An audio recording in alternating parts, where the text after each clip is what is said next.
सपा के जहन में ये है कि एक मुस्लिम चेहरे को जिला उपाध्यक्ष बना के मुस्लिम वोटर को रिझाने की कोशिश है। प्रदेश का खास करके मुसलमान ये अच्छी तरह से जानता है कि हमारा अगर मुस्तकबिल के बारे में कोई सोचता है तो सिर्फ समाजवादी पार्टी सोचती है। ओवैसी साहब भी तो दावा भर रहे हैं कि हम जो है मुस्लिमों के बहुत फायदे की और बहुत हितों में काम कर रहे हैं। अपने राज्य में आज तक मुसलमानों के लिए क्या किया आप बताइए। अच्छा, यही सवाल अगर मैं आपसे पूछूं कि अखिलेश यादव ने अभी तक मुसलमानों के लिए क्या किया? मैं पलट में आपसे ये कहूँगा कि आप ये बताइए कि मुसलमानों के लिए क्या नहीं किया। उत्तर प्रदेश के अंदर इतनी फर्जी मुकदमे मुसलमानों के ऊपर एनआरसी और सीए के विरोध में लगे, क्या ओवैसी साहब ने उनका केस लड़ा? अखिलेश साहब ने आवाज़ उठाई? बिल्कुल आवाज़ उठाई।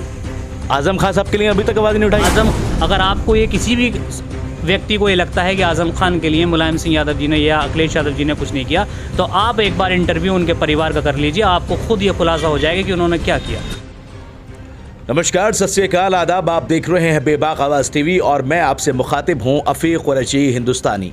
मेरे साथ आज मौजूद हैं सादिक अजीज सैफ़ी, जिनको अभी बुलंदशहर से समाजवादी पार्टी की तरफ से अल्पसंख्यक सभा का ज़िला उपाध्यक्ष मनोनीत किया गया है। क्या कुछ रणनीतियां हैं, क्योंकि जिस तरह से इलेक्शन नज़दीक आ रहा है, सपा की गतिविधियां तेज़ होती नज़र आ रही हैं और सपा लगातार जो है वो अपने बदलाव में एक लगी हुई है कि किस तरह से इस वक्त इलेक्शन को कैप्चर कर सके।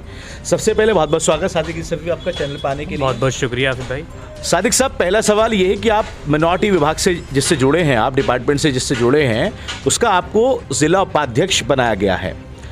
क्या सपा के जहन में ये है कि एक मुस्लिम चेहरे को ज़िला उपाध्यक्ष बना के मुस्लिम वोटर को रिझाने की कोशिश है? देखिए, समाजवादी पार्टी ने कभी भी मुसलमानों को रिझाने या किसी भी समुदाय को रिझाने का काम नहीं किया। समाजवादी पार्टी हमेशा अपनी नीतियों पर काम करती है, अपने विकास के एजेंडे पर चुनाव लड़ते आए हैं और लड़ेंगे इंशाल्लाह। और उसी के बाद अपने जो हमारा विकास का मॉडल है उसी पे हम चुनाव लड़ेंगे और जीतेंगे इंशाल्लाह।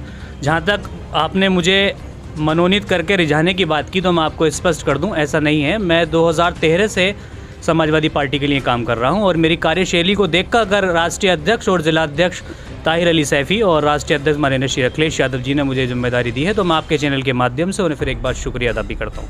नहीं, ठीक है, चलिए आपने। लेकिन सादिक साहब, एक चीज़ और ये है कि पिछली बार जो बदलाव किए गए थे, जो नगर अध्यक्ष चेंज किए गए थे, ज़्यादातर जो लिस्ट पे जो नज़र डाली जाए वो मुस्लिम नाम बहुत नज़र आए, जबकि दूसरे लोग कम नज़र आए। ज़िले के अंदर अगर इस तरह एक लिस्ट पूरी जो है मुस्लिम नामों से भरी रहेगी, मैसेज तो समझ में आएगा कि फिर कि शायद मुस्लिम वोटरों को रिझाने की कोशिश है या फिर उन पर किसी तरह का कोई ऐसा संदेश देने की कोशिश है कि हम मुस्लिमों को साथ लेके चल रहे हैं।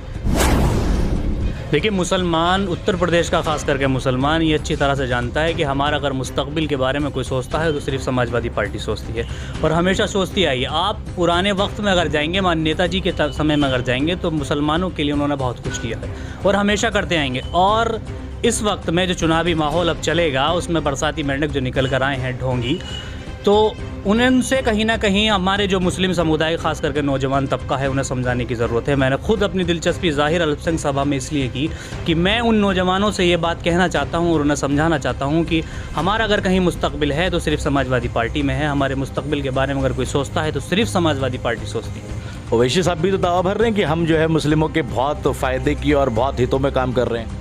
देखिए, दावा भरने में और ज़मीनी स्तर पे कार्य करने में बहुत बड़ा फ़र्क है। मैं ओवैसी साहब से सिर्फ इतना कहना चाहता हूं कि अगर आप जिस राज्य से आते हैं, तेलंगाना से जहां से आप आते हैं, आपने वहां अपने राज्य में आज तक मुसलमानों के लिए क्या किया आप बताइए। आप वहाँ भी तो ये लोग कहते हैं कि हम मुसलमानों के लिए अल्फाज इस्तेमाल करते हैं कि हम दरी बिछाते हैं, तो आप भी तो वहाँ की जो सेकुलर पार्टियाँ हैं उनके लिए दरिया बिछा। अच्छा, यही सवाल अगर मैं आपसे पूछूं कि अखिलेश यादव ने अभी तक मुसलमानों के लिए क्या किया? मैं पलट में आपसे ये कहूँगा कि आप ये बताइए कि मुसलमानों के लिए क्या नहीं किया। नहीं, ये तो ओवैसी साहब भी कह सकते हैं कि मैंने मुसलमानों के लिए क्या नहीं किया, क्योंकि उन्होंने संसद में सीए और एनआरसी को लेकर जो मुसलमान विरोध कर रहे थे वो बिल भी संसद में ही फाड़ा था। बिल्कुल, मैं आपकी बात से सहमत हूँ कि उन्होंने संसद में बिल फाड़ दिया। क्या उससे उनका मुसलमानों का हल हो गया? उत्तर प्रदेश के अंदर इतनी फर्जी मुकदमे मुसलमानों के ऊपर एनआरसी और सीए के विरोध में लगे, क्या ओवैसी साहब ने उनका केस लड़ा? अखिलेश साहब ने आवाज़ उठाई? बिल्कुल आवाज़ उठाई। आजम खान साहब के लिए अभी तक आवाज़ नहीं उठाई? आजम खान साहब के लिए मैं समझता हूँ कि शायद अगर आप आजम खान साहब के लिए, देखिए, बहुत बड़ी गलतफहमियां लोगों के दिमाग में है कि अखिलेश यादव और नेताजी उनके लिए कुछ नहीं कर रहे। उनके लिए मैं सीधा सीधा कहूँगा, अगर मेरे परिवार में कोई दिक्कत है तो सबसे ज़्यादा स्पष्टीकरण मेरा परिवार दे सकता है। अगर आपको ये किसी भी व्यक्ति को ये लगता है कि आज़म खान के लिए मुलायम सिंह यादव जी ने या अखिलेश यादव जी ने कुछ नहीं किया, तो आप एक बार इंटरव्यू उनके परिवार का कर लीजिए, आपको खुद ये खुलासा हो जाएगा कि उन्होंने क्या किया। समाजवादी पार्टी पूरे तरीके से आज़म खान साहब के लिए खड़ी है और खड़ी रहेगी इंशाल्लाह। अच्छा, चलिए खैर, ये तो आज़म खान साहब की बात होगी। सादिक भाई, आपको जिस पद पे इस वक्त मनोनीत किया गया है, आपका टारगेट क्या है? क्योंकि ज़िला बुलंदशहर से हैं आप। बुलंदशहर ज़िले में हमेशा से वर्चस्व जो रहा है वो ज़्यादातर बीजेपी का रहा है। बीजेपी लगातार अपने एमएलए देती हुई आई है। बहुत कम ऐसे देखने को मिला किसी और पार्टी को मौका मिला हो। आपका क्या रुझान, आपका क्या प्लानिंग, प्लॉटिंग आपकी क्या रहेगी उस समाज को रुझाने के लिए जिसके आपको ज़िला उपाध्यक्ष बनाया गया है? देखिए, सबसे पहले तो मैं आपको ये स्पष्ट कर दूं कि मुझे किसी समाज को उकसाने या उन्हें समझाने के लिए मुझे ये जिम्मेदारी नहीं दी गई है। समाजवादी पार्टी, मैंने पहले भी कहा, फिर कह रहा हूँ कि सिर्फ और सिर्फ अपने विकास के मॉडल, अपने कार्यों के ऊपर चुनाव लड़ती है और इंशाल्लाह लड़ेगी और जीतेगी। देखिए, समाजवादी पार्टी ने जो विकास किया वो पूरे उत्तर प्रदेश की जनता के सामने है। पूरा हिंदुस्तान इस बात को जानता है कि समाजवादी पार्टी सिर्फ वाहिद इकलौती ऐसी पार्टी है जो सिर्फ और सिर्फ विकास के एजेंडे पर चुनाव लड़ती है। नहीं, मैंने आपका रोल पूछा, आपका रोल क्या रहेगा? मेरा रोल स्पष्ट है। समाजवादी की जो भी नीतियाँ होंगी वो जनता तक पहुंचाना मेरा काम है। और ख़ास करके मेरा स्पेशल टारगेट जो ये है, जो लोग हैदराबाद से चलकर यहाँ आएंगे, ख़ास करके मेरे नौजवान तबका, जो मेरा मुस्लिम नौजवान तबका है, उन्हें बरगलाने के लिए, सिर्फ बरगलाने के लिए उनको मैं पूरी तरह से कोशिश करूँगा कि उन्हें समझाया जाए कि आप सही सोच समझिए इस चीज़ को, किसी के बहकावे में नहीं आइए। और उसकी प्लानिंग जो होगी, जैसे आपने कहा कि आप उनको रोकोगे या लोगों को समझाओगे, उसकी प्लानिंग किस तरह की जाएगी, क्या कदम उठाओगे आप?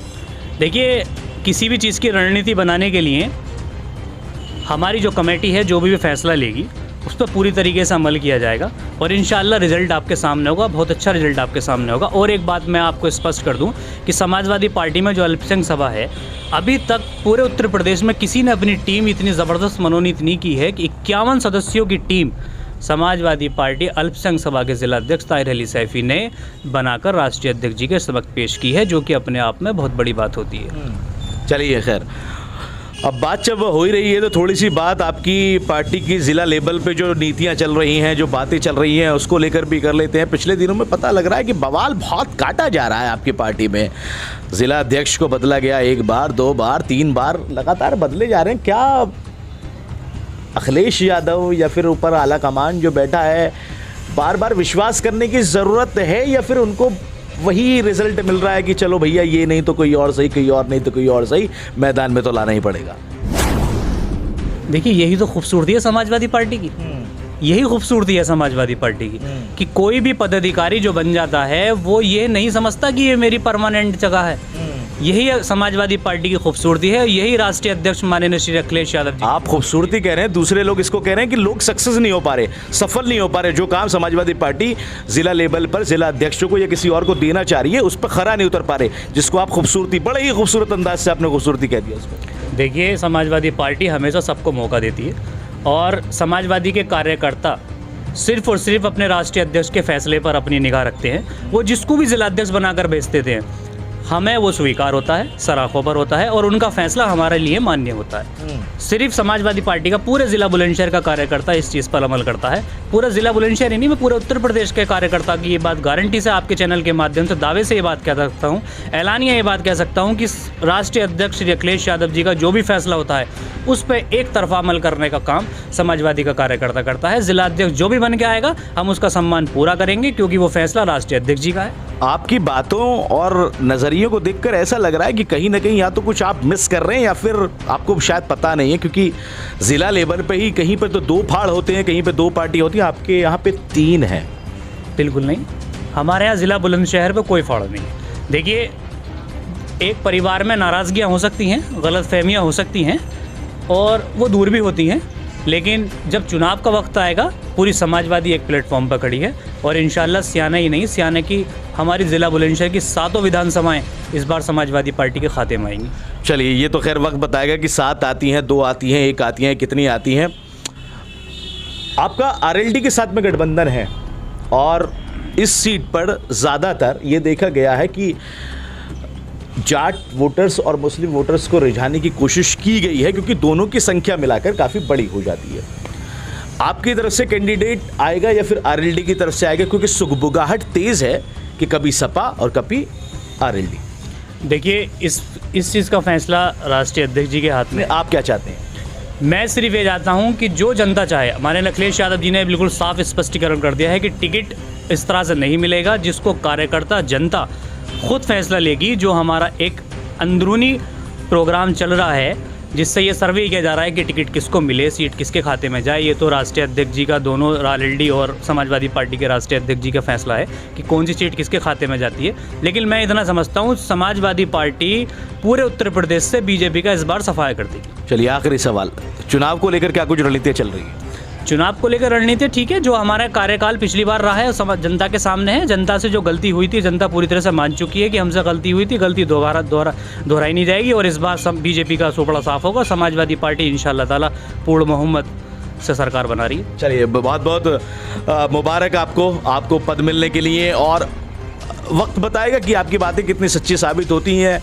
सपा आएगी या फिर बीजेपी बरकरार रहेगी, ये तो सब वक्त बताएगा। लेकिन फिर भी हम जो है आपको शुभकामनाएं ही दे सकते हैं कि आपकी बात सही हो, आप अच्छी इलेक्शन लड़ें, आपकी पार्टी अच्छी जीत हासिल करे, क्योंकि हम सभी पार्टियों के साथ में ऐसा ही करते हैं। और एक बार फिर से आपका बहुत बहुत शुक्रिया, आप हमारे चैनल पर आए, हमसे बातचीत करी, और बहुत बहुत मुबारकबाद भी आपको जिला उपाध्यक्ष बनाया गया है। बहुत बहुत शुक्रिया आरिफ भाई, मैं आपका बहुत बहुत शुक्रिया, थैंक यू। तो सादिक अजीज सैफी के साथ थे हम लगातार बातचीत करने की कोशिश कर रहे हैं, तमाम पहलुओं को समझने की कोशिश कर रहे थे, और ऐसे ही लगातार हम हर नेता, हर बड़े छोटे नेता के सामने आपको लेके जाएंगे, उनसे सवाल करेंगे और तमाम चीज़ों को समझने की कोशिश करेंगे। तब तक आप बेबाक आवाज़ टीवी को सब्सक्राइब करें, लाइक करें और फॉलो करें। आप देखते रहिए बेबाक आवाज़ टीवी। नमस्कार, जय हिंद।